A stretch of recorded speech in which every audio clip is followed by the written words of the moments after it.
know that feeling where you wake up and actually feel refreshed from having a solid night's sleep? Yeah, me neither.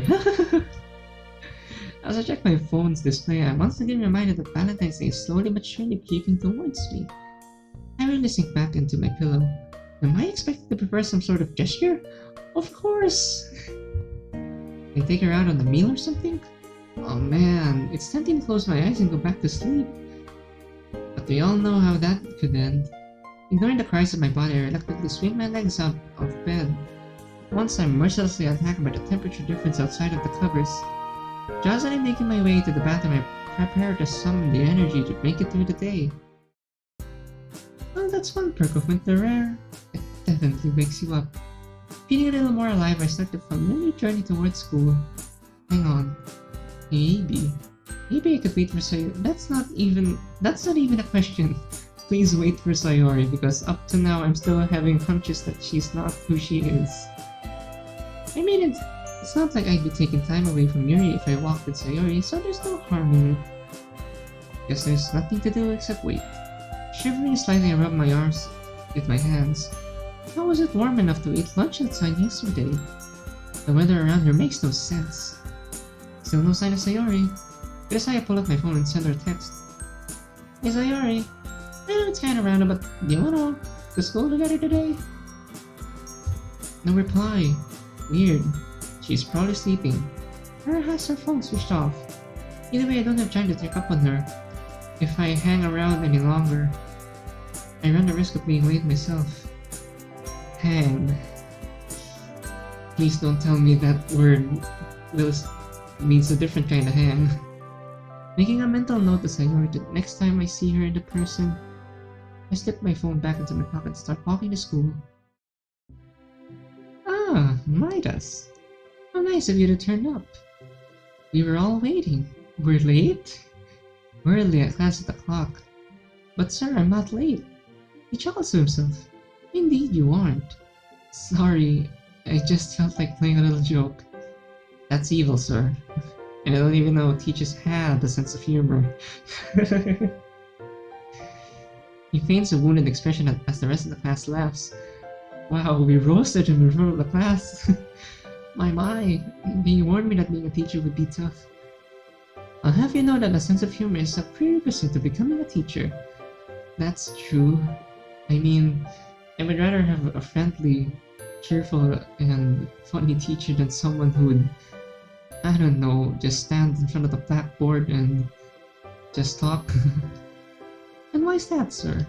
Well, teaching a bunch of surly teenagers for hours on end, you have to find a way to power through the day and what better way than a joke? Are we really that much of a chore to deal with? Not now. That would be telling. Anyway, today's lesson. His face drops a little. Unfortunately, the 1930s, especially in Germany, aren't exactly humorous, so apologies in advance. Thankfully, the lesson passed by relatively quickly. It's crazy to think about what the world used to be like. A world of the Talleyrand regime, founded on fear and maintained through blind obedience. Think that the status quo was so widely accepted, and what evil lurks in the hearts of ordinary people. Midas? With a start, I realized that Sakurai is standing in front of me looking rather expectant. Oh, sorry sir. I was a bit lost in thought. Thinking about the lesson, huh? There's a dry sarcasm in his voice. Yeah, actually. Really? Now that's something I don't hear every day. Anyway, I was meaning to ask you about what you want to do after you finish school. It might seem a little early now, but believe me, graduation will sneak up on you before you can say, history is the best subject. It's funny that you mentioned that, because I actually have given it some thought. Oh? Yeah, I decided I want to go to university. A very respectable choice. I'll trust you up for a history degree? Maybe. Something analytical for sure. I'm pondering my options at the moment. Japanese or history, yeah. Anything to do with literary analysis. He nods approvingly. Don't get me wrong, I'm not complaining. But what spurred this on? I always thought you enjoyed history, but I never thought you wanted to take it up at university. Well, I guess I've just broadened my horizons a bit, you know? There's a mischievous twinkle in his eyes. And what ignited this sudden passion, I wonder? There's a student I teach who has quite the flair for literature. She's rather quiet, but whenever she answers a question and hands her homework in, it's clear that she's very intelligent. I don't suppose such a description rings a bell to you, does it? His smirk is one half innocent and one half knowing. What do you mean, one half knowing? He basically cracked us the last time we talked about this. You're talking about Yuri, aren't you? We're, dating. Wow, that we have such the confidence to say that to a teacher. But then again, he's pretty chill. Aha! That explains a lot. I can see that she's rubbed off on you. And that's the second person to remind me of this. Looks like it really is true. Anyway, it's good to see that you've got a plan. A lot of students have no clue, even in their third year. You'll have to work hard though. The exams that you have to take in order to progress to university are pretty intense. Don't worry though, you have plenty of time to prepare, and I'm sure that with Yuri by your side you'll be just fine. Well, that's reassuring to hear, sir. It's only recently that I began giving serious thought to my future, so it helps to have as much information as I can. Indeed, preparation is the key to success after all. As you share similar post-school plans. He smiles. I figured. Well, that's all I wanted to ask you. You already know what you want to do, so there's not much else for us to talk about. This sparks a thought. I'm guessing his lines will be different if it's Sayori and Natsuki, because obviously, since the whole expanding the characters through their dreams kind of thing, I'm guessing that Sayori would obviously, she's an airhead, and she's gonna be depressed, from what I'm guessing. So I guess that Sakurai will scold us in the Sayori route. In the Natsuki route. I wonder what Sakurai will say, especially since it is canon here that Natsuki is a year younger than us. And lower. If you need any help or guidance on the university admissions process, don't hesitate to ask me. Noted, sir. Thank you. You're welcome, Midas. Now, I believe it's lunchtime, so if you'll excuse me. With a nod, he leaves the room. I wander after him, making a beeline for Yuri's room. Once again, I happen to catch her just as she is leaving. She sees me approaching and offers some friendly wave. Good timing once again, Midas. I really have a knack for this, don't I? If it appears so. Shall we head to the club room? It's a little too cold for the rooftop today. Yeah, it's fine by me. And the walk to school this morning was absolutely freezing. February is quite a temperamental month, it seems. Sorry. It looks like we're the first ones here again. Looks like Sakurai likes to leave early for lunch, I guess. But a few teachers do that. Yeah, speaking of Sakurai, he actually asked me what my post-school plans were. So did my homeroom teacher, funnily enough. I suppose all of the teachers are asking their students that question. Well, the second years and presumably the third years as well. He didn't expect me to want to go to university and do something like Japanese. He actually suspected you had something to do with it. Me? Yeah, he said it was your influence. And Mom said the same thing. Kinda weird, but because I didn't know it was a thing. He pulled out her food and the smell of Yuri's delicacies wafted through the air. If only Sayori were here. Where is Sayori? But spending time with your partner would result in their personality rubbing off on you? Yeah. Really? I thought that would be rather obvious. After all, it's their personality and mannerisms that drew you to them in the first place. Don't forget their beautiful purple eyes. I reached over and planted a kiss on her cheek. Well, no one's around, so I might as well make the most of it, right? Oh, Midas. You know how to make a girl feel flustered. I grinned. Sorry. You were saying? Anyway, you'd be surprised at what your body subconsciously picks up. Humans are rather social creatures after all. I don't think that's a case of me copying you though. Oh? I think it's more of a case of you opening my eyes to something I didn't realize I even liked. As in, I think I've always had the capacity to enjoy horror. I've always had a tendency to appreciate literature. After all, I have played games and watched anime with fantastic plotlines. Not that I'm dating someone who nurtures? Is that the right word? Anyway, who helps me explore those interests. I'm beginning to see how much, truly, I like them. If that makes sense. She nods thoughtfully. Yes, I can definitely see what you're saying. Given that a lot of our free time together consists of reading or discussing literary themes, this is a part of the reason why I love you so much, Midas. You actually get me, and it seems like the feeling is mutual. She stares off dreamily. Sorry, that was too sudden, was it? I mean, it's only us, so I don't mind. Well, you see. I reach out for her hands, gently intertwining them with mine. Yuri scoots closer so our faces are mere inches apart. I could get lost in those eyes forever. And this is why I love you. You have no idea how endearing you really are. And that's not the only reason. I could list off a lot of others, but... Sheesh, if this carries on any longer, I think I might be sick. Who's at the door? Who else but Natsuki? The sudden narrated voice causes us to jump apart. An intense blush is spreading across Yuri's face and I hastily rub the back of my neck out of embarrassment. Natsuki! Didn't see you there, haha. Hello. Natsuki rolls her eyes. Well, duh, your face was so close a volcano could have erupted and you wouldn't have any idea. Sorry. When did you get here? I swear I didn't even hear the door open. That's because it was already— oh my... Please tell me it was only Natsuki that saw us. Yeah, we forgot to close the door. That explains a lot. The sound of footsteps rapidly approaching the club room permeates the room as Monica hurriedly makes her way inside. Hey guys, what's the rush? It's not like you're late or anything. I don't have much time, unfortunately. There's some tennis duties that got to dash off too soon. Of course, the team decided to hold this meeting in the middle of lunch. She mutters something under her breath and pulls out her food. That's weird. What is? Where's Sayori? Has anyone seen Sayori?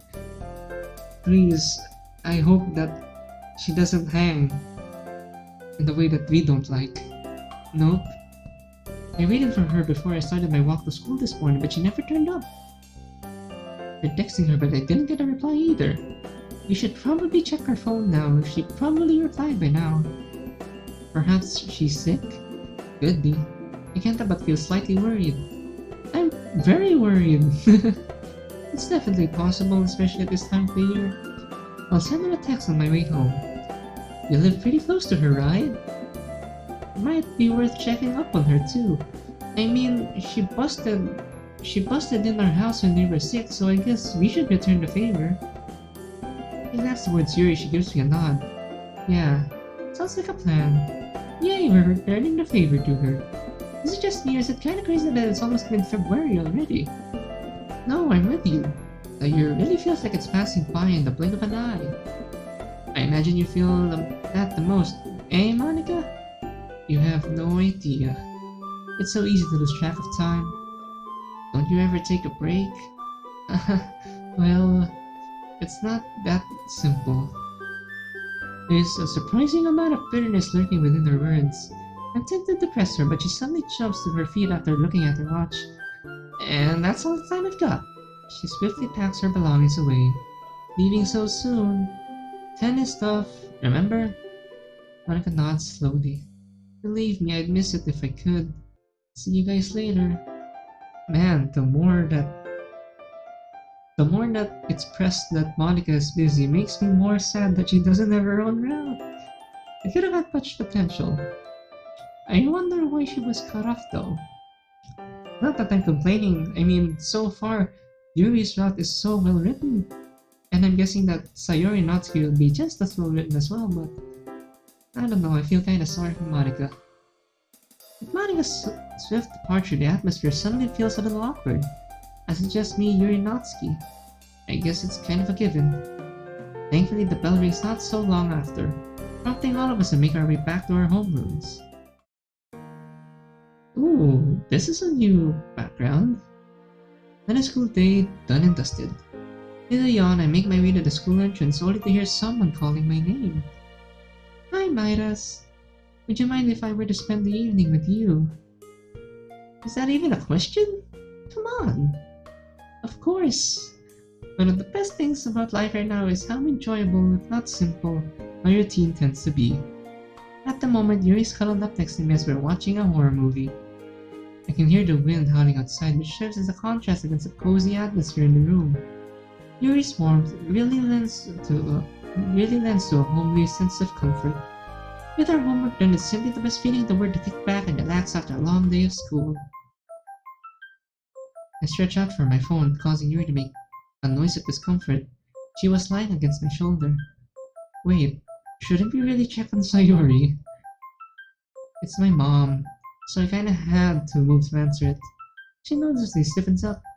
Would you like me to give you two some privacy? However, concerns away as I glance back at my phone.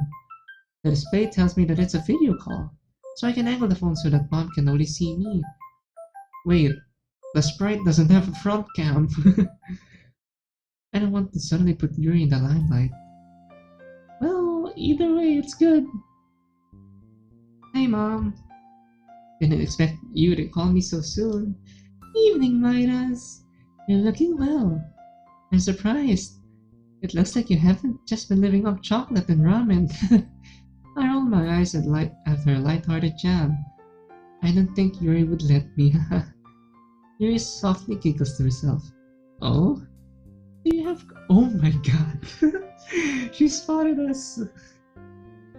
Man, I can't help but... I'm kinda excited when I get to see MoMC in real life. Real life being outside of the phone. Do you have company, Midas? She heard Yuri. I glance over at Yuri. Suddenly she's looking rather nervous. Tilting the phone away from myself, I try to subtly signal with my eyes that this is a video call. Yeah, Yuri's here. As I suspected, that doesn't sound like Sayori's. It's an awkward silence for a moment. It's clear that Mom wants to talk to Yuri, but I'm hesitant to introduce them. Yuri closes her eyes for a moment and takes a deep breath. She gives me a small nod. After her command, I turn the phone over so that we're both in the shot. Yay! A warm smile comes over Mom's face. Hello, Yuri. It's lovely to finally meet you. Well, if you could call this a meeting. It's nice to meet you too. I'm glad that MoMC is not so strict. I mean, considering this is probably depicted in Asia. And I don't think I need to explain how strict Asian moms can get.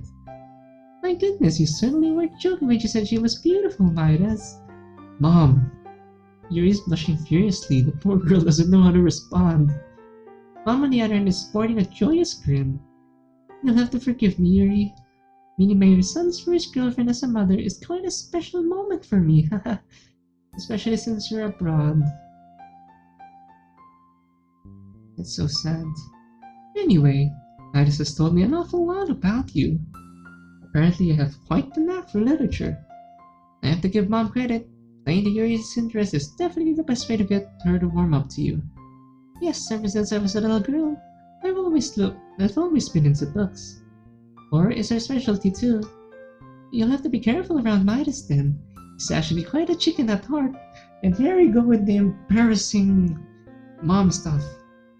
Yeah, that's only because it's a trait I inherited from you. Mom sighs theatrically. You love playing that generics card, don't you? Honestly, Yuri, I don't know how you put up with him. Yeah, Mom, that's embarrassing. Yuri smiles timidly. I can tell that she finds the relationship I have with Mom endearing, but she doesn't really know how to contribute to the humor. And you're quite the chef too, from what I heard. Yes, along with reading, food is also a passion of mine. There's something really rewarding about experimenting in the kitchen. We've actually cooked quite a lot of stuff together. Hard to believe, right? Indeed it is. I bet your parents appreciate having such a good chef, right? Uh, I know. I'd definitely love it if Midas ever cooked me something. At the mention of her parents, Yuri predictably goes quiet. She's trying to respond, but it's clear that she's struggling. That shouldn't be really a surprise, but then again, our mom doesn't really know. Well, I squeezed her hand gently. Well, they were the ones who got me into cooking in the first place, so I imagine they're happy with how much I pursued it. A sad look clouds Mom's features. I see. What's wrong, Mom? Whenever I hear about other children's parents are still around, it makes me feel really guilty. I really wish I was home right now with you two. Exams, future plans, first relationships. Times aren't easy for you, son. And I'm not there when I should be. Mom, it's fine. It really is. I never once blamed you for any of this. It's not been easy since the divorce, and you've gotta do what you gotta do, right? Money doesn't grow on trees, and I know you're doing your best. Besides, I'm doing fine. Well, I pull Yuri closer to me, grinning at the look of surprise on her face. Better than fine, I'd say. Aww. I really find the relationship with our mom quite nice. You look at you two. You look so cute together. Yuri and I both smile sheepishly. I know you're right, Midas, but that motherly instinct never goes away. A mother's love is one of the most powerful things on earth. It really is. Well, the good news is that we finally finished dealing with the particularly demanding client. There's a good chance I'll be able to return home soon. Yay! Really? Really? That's great! Do you know when you'll be coming back? Unfortunately, I don't have exact dates right now. There's still some boring legal stuff I got to go through. Once that's over, you bet I'll be on the first plane home. I'm half tempted to keep it a surprise and just randomly turn up one day. I would love to see Midas' reaction to that. Me too, Yuri, me too. Anyway, I won't be able to ramble on any longer. I'll leave you two lovebirds to it. Yuri, my dear, once again, lovely to see you, and we'll definitely get to know each other more properly when I come home to visit, okay? I like the sound of that. Well, take care. Love you, Midas. I love you too, Mom. See ya. With a click, the line goes down. I set my phone back on the table. You handled that quite well. Did I? I thought I came across as nervous and reserved. It's normal to be nervous in that sort of situation. Your mother is really nice. Somehow. She helped me with my nerves. She's pretty friendly. Yes, definitely. She's also got a certain warmth to her. Kind of reminds me of my own mother. I pull you into a hug. She clings to me. Sorry, I didn't mean to drag the mood down or anything. I softly plant a kiss on the top of her head. It's okay. I get why it's an emotional moment for you. Anyway, do you want to resume the movie? A sly look comes over her face. Unless you're truly a chicken at heart. I respond by throwing a cushion at her face. Very funny. I can tell that Mom meeting Yuri in person is going to be the death of me.